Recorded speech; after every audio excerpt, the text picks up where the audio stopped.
Assalamualaikum warahmatullahi wabarakatuh.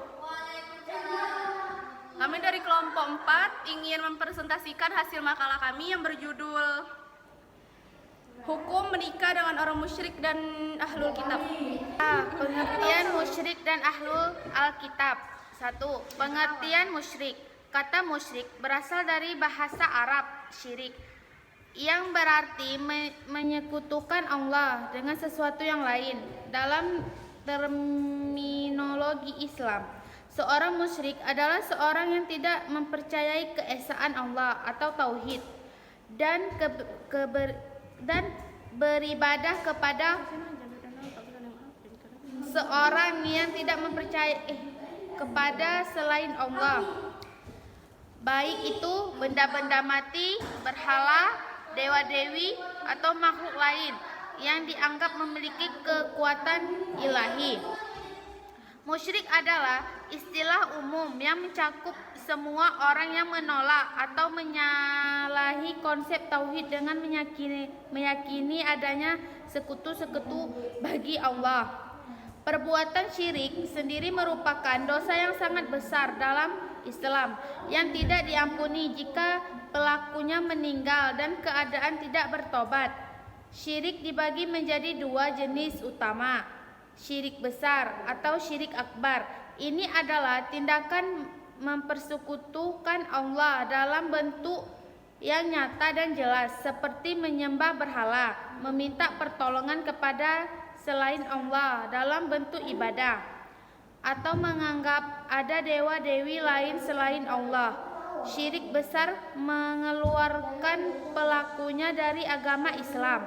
Syirik kecil adalah syirik ashar, tindakan yang tidak mengeluarkan seseorang dari Islam tapi dianggap sebagai dosa besar, seperti riya, melakukan ibadah untuk dipuji manusia, atau sumpah dengan menyebut selain Allah. Ini adalah bentuk syirik yang lebih halus tetapi tetap berbahaya bagi keimanan seorang muslim. 2. Pengertian ahlul kitab. Ahlul kitab berarti orang-orang kitab yang merujuk kepada dua kelompok agama utama, Yahudi pengikut Taurat dan Nasrani atau pengikut Injil. Istilah ini digunakan dalam Al-Quran dan Sunnah untuk menyebut mereka yang memiliki kitab suci yang diturunkan oleh Allah sebelum Al-Quran, tetapi ajarannya menurut pandangan Islam telah mengalami perubahan dan penyimpangan dari bentuk aslinya. Dalam kata lain, seorang musyrik adalah orang yang tidak mengakui keesaan Allah atau tauhid dan menyembah selainnya. Mereka mempercayai adanya Tuhan-Tuhan lain atau benda yang dianggap memiliki kekuatan setara dengan Allah. Perbuatan menyekutui Allah, syirik adalah dosa yang sangat besar dalam Islam. Dan jika seorang meninggal dalam keadaan tidak bertaubat dari syirik, dosa ini tidak akan diampuni. Ada dua jenis syirik, syirik besar dan syirik kecil. Syirik besar mengeluarkan seorang dari Islam, seperti menyembah berhala dan dewa-dewa. Sementara syirik kecil seperti riya atau beribadah untuk dipuji manusia tetap dosa besar tetapi tidak mengeluarkan seorang dari agama. Musyrik dalam konteks sejarah Islam misalnya adalah orang Arab jahiliyah di Mekah yang menyembah berhala dan mempercayai bahwa patung-patung tersebut dapat memberi manfaat atau pelindungan. Islam ini tegas melarang umat muslim menikah orang musyrik untuk menjaga keimanan dan keutuhan tauhid dalam keluarga. Karena perbedaan keyakinan yang mendalam dapat mengaruhi agama dan prinsip-prinsip kehidupan muslim. B. Pandangan ulama tentang menikah dengan orang musyrik. Para ulama sepakat bahwa pernikahan dengan orang musyrik dilarang dalam Islam. Pandangan mereka merujuk pada nas Al-Quran dan Sunnah yang jelas dalam melarang pernikahan ini. Berikut adalah pandangan 4 ulama besar dari mazhab-mazhab utama dalam Islam terkait hukum menikah dengan orang musyrik. Yang pertama, menurut mazhab Hanafi, ulama mazhab Hanafi menyatakan bahwa pernikahan dengan orang musyrik, baik laki-laki maupun perempuan, dilarang secara mutlak. Pernikahan ini tidak sah karena perbedaan akidah yang mendasar antara Islam dan kesyirikan. Larangan ini berlaku berdasarkan perintah Allah dalam Al-Quran yang melarang pernikahan dengan orang musyrik untuk menjaga keimanan dan keturunan. Yang kedua, mazhab Maliki. Ulama dari mazhab Maliki juga berpendapat bahwa pernikahan dengan orang musyrik dilarang secara tegas. Mereka menekankan bahwa tujuan dari larangan ini adalah untuk melindungi umat Islam dari pengaruh negatif yang dapat merusak akidah dan prinsip-prinsip keislaman. Mereka juga menyatakan bahwa ikatan pernikahan adalah komitmen yang melibatkan nilai-nilai agama, sehingga pernikahan dengan orang yang tidak percaya kepada Allah dan melakukan kesyirikan akan sangat berbahaya bagi keimanan. Yang ketiga, mazhab Syafi'i. Imam Syafi'i juga berpendapat bahwa pernikahan dengan orang musyrik dilarang, baik itu dengan laki-laki musyrik atau perempuan musyrik. Dasar hukum yang digunakan adalah Al-Quran, khususnya surah Al-Baqarah ayat 221.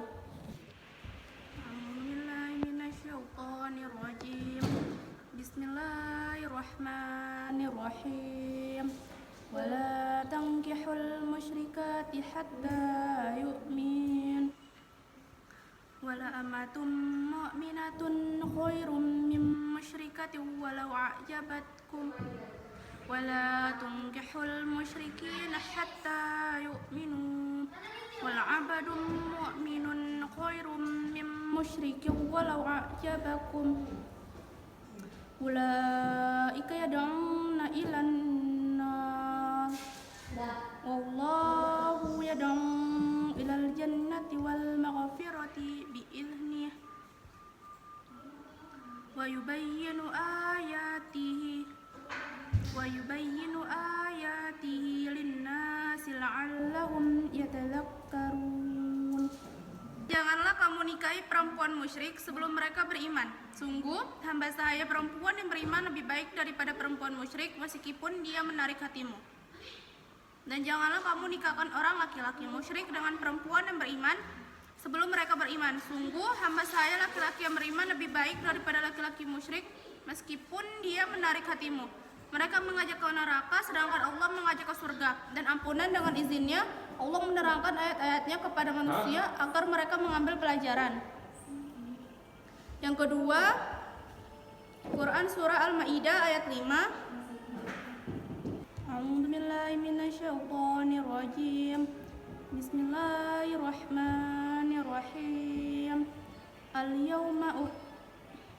Al-yawma uhilla lakumut thayyibat wa ta'amul ladzina utul kitaba hillul lakum wa ta'amukum hillul lahum wal muhsanatu minal mu'minati wal muhsanatu minal ladzina utul kitaba min qablikum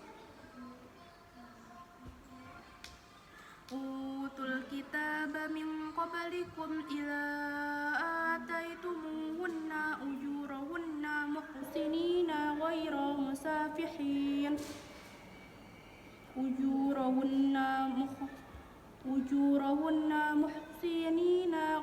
musafihin wala muttaqili uqdan wa man yakfur bil imani faqad habita amalu wa huwa fil akhirati minal khasirin. Yang artinya, pada hari ini dihalalkan bagimu segala yang baik-baik. Makanan sembelihan ahli kitab itu halal bagimu dan makananmu halal bagi mereka. Dan dihalalkan bagimu menikahi perempuan-perempuan yang menjaga kehormatan di antara perempuan-perempuan yang beriman, dan perempuan-perempuan yang menjaga kehormatan di antara orang-orang yang diberi kitab sebelum kamu. Apabila kamu membayar mas kawin mereka untuk menikahinya, tidak dengan maksud berzina dan bukan untuk menjadikan perempuan piaraan, barang siapa kafir setelah beriman, maka sungguh sia-sia amal mereka dan di akhirat dia termasuk orang-orang yang merugi. A'udzubillahi minasyaitonirrajim. Bismillahirrahmanirrahim. Wala tankihul musyrikati hatta yu'min. Wala amatum mu'minatun khairum min musyrikati walau a'jabatkum. Wala tunkihul musyrikina hatta yu'minun. Wala abdu mu'minun khairum min musyrikin walau a'jabakum. Ulaika yad'una illan nar wallahu yad'u ilal jannati wal maghfirati bi izni wa yubayyinu ayatihi linnasi la'allahum yatajakkarun, yang artinya, dan janganlah kamu nikahi perempuan musyrik sebelum mereka beriman. Sungguh, hamba sahaya perempuan yang beriman lebih baik daripada perempuan musyrik, meskipun dia menarik hatimu. Dan janganlah kamu menikahkan orang atau laki-laki musyrik atau dengan perempuan yang beriman sebelum mereka beriman. Sungguh, hamba sahaya laki-laki yang beriman lebih baik daripada laki-laki musyrik, meskipun dia menarik hatimu. Mereka mengajak ke neraka, sedangkan Allah mengajak ke surga dan ampun dengan izinnya, atau Allah menerangkan ayat-ayatnya kepada manusia agar mereka mengambil pelajaran. Surah Al-Maidah ayat 5. A'udzu billahi minasyaitonir rajim. Bismillahirrahmanirrahim. Al-yawma yuhilla lakumut thayyibat wa ta'amul ladina autul kitaba hillul lakum wa ta'amukum hillul lahum wal muhsanatu minal mu'minati wal muhsanatu minal ladzina utul kitaba min qablikum iza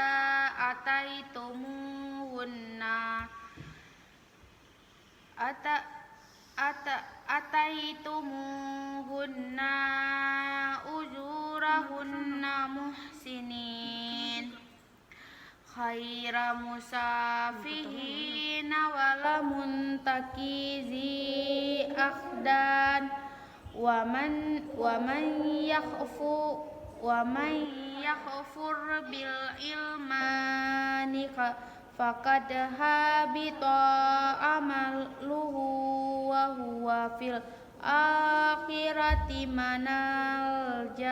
manal khasirin, yang artinya, pada hari ini dihalalkan bagimu segala yang baik-baik, makanan atau sembelihan ahli kitab itu halal bagimu, dan makananmu halal bagi mereka, dan atau dihalalkan bagimu menikahi perempuan-perempuan yang menjaga kehormatan di antara perempuan-perempuan yang beriman, dan perempuan-perempuan yang menjaga kehormatan di antara orang-orang yang diberi kitab sebelum kamu. Apabila kamu membayar mas kawin mereka untuk menikahinya, tidak dengan maksud berzina dan bukan untuk menjadikan perempuan piaraan, barang siapa kafir setelah beriman, maka sungguh ia sial-sial amal mereka, dan di akhirat dia termasuk orang-orang yang rugi. Billahi minasyaitonir rajim. Bismillahirrahmanirrahim. Wala tankihul musyrikati hatta yu'min. Wala amatum mu'minatun khairum min musyrikati walau a'jabatkum. Wala tunkihul musyrikina hatta yu'minu.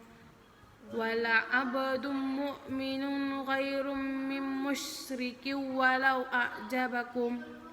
ulaika yad'una ilan nar wallahu yad'u ilal jannati wal maghfirati bi'idnih wa yubayyinu ayatihi linnasi la'allahum yatadhakkarun, yang artinya, dan janganlah kamu nikahi perempuan musyrik sebelum mereka beriman. Sungguh hamba saya perempuan yang beriman lebih baik daripada perempuan musyrik meskipun dia menarik hatimu. Dan janganlah kamu nikahin orang laki-laki musyrik dengan perempuan yang beriman sebelum mereka beriman. Sungguh hamba saya laki-laki yang beriman lebih baik daripada laki-laki musyrik meskipun dia menarik hatimu. Mereka mengajak ke neraka sedangkan Allah mengajak ke surga dan ampunan dengan izinnya. Allah menerangkan ayat-ayatnya kepada manusia agar mereka mengambil pelajaran. Ayat kedua Al-Maidah. Kau yakin nggak potong? Potong dulu. Surah kedua Al-Maidah ayat kelima. A'udzu billahi minasy syaithanir rajim. Bismillahirrahmanirrahim. Al-yawma uhilla lakumut thayyibat wa ta'amul ladzina utul kitaba hillul lakum wa ta'amukum hillul lahum wal muhsanatu minal mu'minati wal muhsanatu minal ladzina utul kitaba min qablikum idza ataitumuhunna ujurahunna hunna muhsinina ghayra musafihina walahut taghidi ahdan wa man yakfur bil imani faqad habita amaluhu wa huwa fil akhirati minal khasirin, yang artinya, pada hari ini dihalalkan bagimu segala yang baik-baik. Makanan, sembelihan ahli kitab itu halal bagimu, dan makananmu halal bagi mereka. Dan dihalalkan bagimu menikahi perempuan-perempuan yang menjaga kehormatan di antara perempuan-perempuan yang beriman dan perempuan-perempuan yang menjaga kehormatan di antara orang-orang yang diberi kitab sebelum kamu. Apabila kamu membayar mas kawin mereka untuk menikahinya, tidak dengan maksud berzina dan bukan untuk menjadikan perempuan piaraan. Barang siapa kafir setelah beriman, maka sungguh sia-sia amal mereka dan di akhirat dia termasuk orang-orang yang rugi. Yang keempat, mazhab Hanbali. Imam Ahmad bin Hanbal, pendiri mazhab Hanbali, juga memandang bahwa pernikahan dengan orang musyrik dilarang keras. Beliau menegaskan bahwa orang musyrik yang menyekutukan Allah dan tidak memiliki kepercayaan yang sejalan dengan tauhid tidak bisa menjadi pasangan seorang muslim atau muslimah.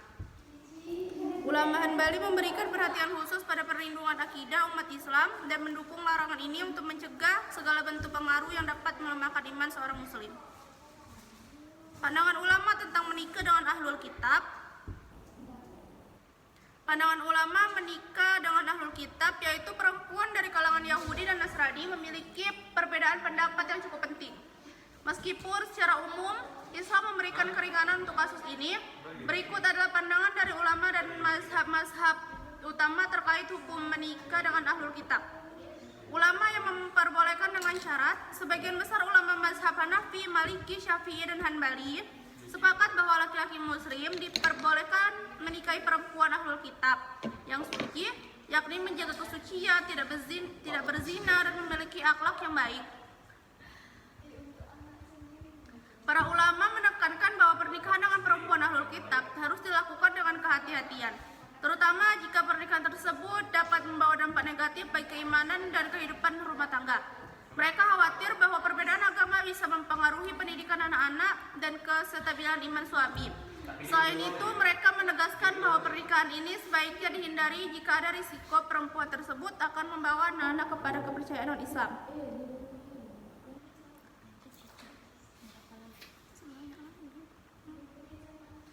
Yang pertama, mazhab Hanafi. Ulama Hanafi memperbolehkan pernikahan dengan perempuan ahlul kitab, tetapi tetap menganggapnya sebagai pilihan yang tidak dianjurkan makruh jika ada kekhawatiran bahwa hal itu akan merusak akidah atau mempengaruhi anak-anak.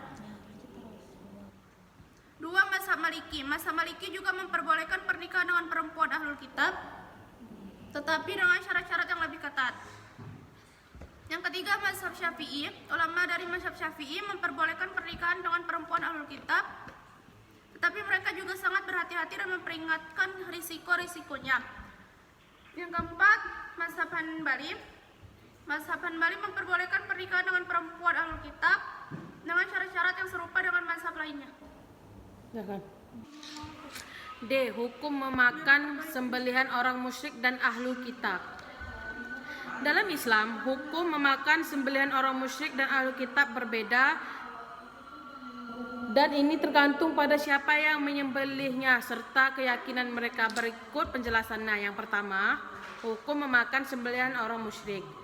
Orang musyrik adalah orang yang mempersekutukan Allah dengan suatu selainnya, seperti menyembah berhala atau menganggap adanya Tuhan selain Allah. Islam melarang umatnya untuk memakan sembelihan orang musyrik, dan melarang ini didasarkan pada perbedaan nas dari Al-Quran dan hadis. Penyembelihan yang tidak sah menurut syariat Islam. Dalam Islam, salah satu syarat sahnya sembelih adalah dengan menyebut nama Allah atau bismillah. Orang musyrik yang tidak menyembah Allah secara benar atau tidak menyebut nama Allah saat menyembelih tidak memenuhi syarat ini, sehingga sembelihannya tidak dianggap sah oleh syariat. Konflik akidah dan kesyirikan. Larangan ini juga berkaitan dengan menjaga kemurnian akidah Islam. Menyantap makanan yang disembelih oleh orang musyrik bisa dilihat sebagai bentuk pengakuan terhadap keyakinan syirik mereka yang bertentangan dengan prinsip tauhid dan Islam. Dalam Islam, untuk melindungi umat Islam dari pengaruh buruk, hukum Islam mengharamkan makan yang berasal dari mereka. Yang kedua, hukum memakan sembelihan ahlu kitab. Ahlu kitab adalah sebutan untuk orang-orang yang menerima wahyu sebelumnya dari Allah, yaitu Yahudi dan Nasrani. Sembelihan dari ahlu kitab diperbolehkan dalam Islam dengan beberapa syarat yang ketat. Alasan hukum pembolehan. Yang pertama, pengakuan terhadap kitab-kitab Allah. Dalam Al-Quran, Allah mengakui bahwa Yahudi dan Nasrani adalah orang-orang yang menerima wahyunya, meskipun umat mereka mengalami perubahan dan penyimpanan dalam ajaran agama mereka. Oleh karena itu, umat Islam diperbolehkan untuk memakan makanan yang disembelih oleh mereka dengan syarat tertentu. Yang kedua, penyembelihan yang dilakukan dengan nama Tuhan. Di dalam ayat surah Al-Maidah ayat 5, Allah menyebut bahwa makanan dari orang-orang yang diberi kitab ahlu kitab halal bagi umat Islam, selama mereka menyebut nama Tuhan saat menyembelih hewan. Penyembelihan harus dilakukan sesuai dengan hukum agama mereka yang sah, meskipun penyembelihan tersebut mungkin tidak sesuai dengan syarat-syarat yang ditetapkan dalam syariat Islam. Sekian dari presentasi kami. Jika ada kekurangan, kami memohon maaf. Assalamualaikum warahmatullahi wabarakatuh.